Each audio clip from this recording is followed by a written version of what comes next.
అక్కనపల్లి గ్రామ పాఠశాల ప్రధానోపాధ్యాయుడు వెంకటేశం గారికి, అదేవిధంగా పాఠశాల చైర్మన్ లింగస్వామి గారికి, అదేవిధంగా సీనియర్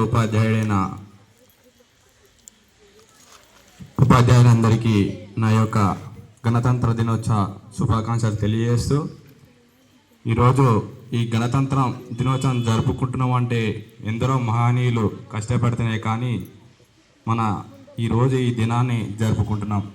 ముఖ్యంగా మనకి 1947లో మనకి స్వతంత్రం వచ్చింది, కానీ ఆంగ్లేయుల నుంచి మనకు స్వతంత్రం వచ్చింది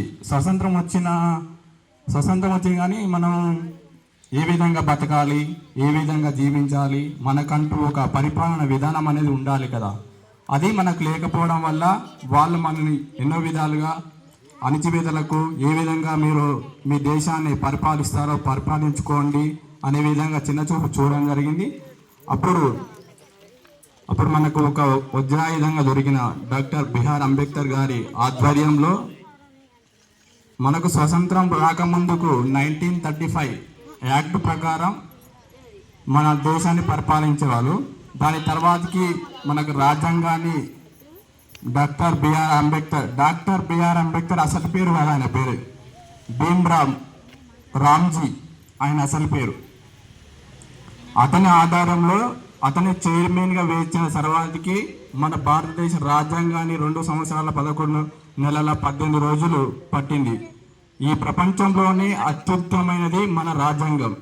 లిఖితపూర్వమైనది కూడా మన ప్రపంచంలో పెద్దది. మన రాజ్యాంగాన్ని వివిధ దేశాల ఆదేశాలను, వారు రచించుకున్న రాజ్యాంగాలను కూడా తీసుకొని కొన్ని ఏ దేశంలో అయితే ఏ ఆర్టికల్ బాగుందో, ఆ దేశంలో ఉన్న పరిపాలన ఏ విధంగా బాగుందో అలాంటి సూచనలు అన్ని దేశాలు, సుమారు 60 దేశాలు కాక మొత్తం తీసుకొని ఈ రాజ్యాంగాన్ని డాక్టర్ బిఆర్ అంబేద్కర్ గారి చైర్మన్ ప్రస్తావనలో ఈ రాజ్యాంగాన్ని పూర్తి చేయడం జరిగింది. అలాంటి రాజ్యాంగాన్ని మనకి అమలు ఇచ్చినప్పుడు మనం ఆ రాజ్యాంగాన్ని మన దేశంలో ఏ విధంగా పరిపాలిస్తున్నారో మనం తెలుసుకోవాలి. ఎందుకంటే ఈరోజు వేరే దేశాలలో అయితే ఒక ఒక ఫస్ట్ తన తండ్రిని ఒకవేళ ఆ దేశానికి రాజు అయ్యింది అనుకో, తర్వాతకి వాళ్ళ కొడుకు వస్తాడు, తర్వాతకి వాని కొడుకు వస్తాడు. ఆ విధంగా కాకుండా మన దేశానికి ఒక ప్రత్యేకత ఉంది.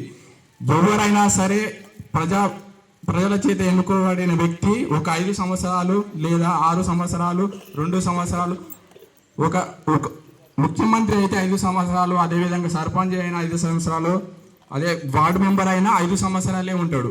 అదే ఎమ్మెల్సీ అయితే 2 సంవత్సరాలు. ఈ విధంగా అంటే దానికంటూ ఒక కాలం, అంటే మన భారతదేశానికి ఉన్న గొప్ప అవకాశం అది. ఎందుకంటే ఒకవేళ ఆ వ్యక్తి 5 సంవత్సరాల కాలంలో మంచి చేయలేదు అనుకో, మన దేశాన్ని అభివృద్ధి చెందించే విధంగా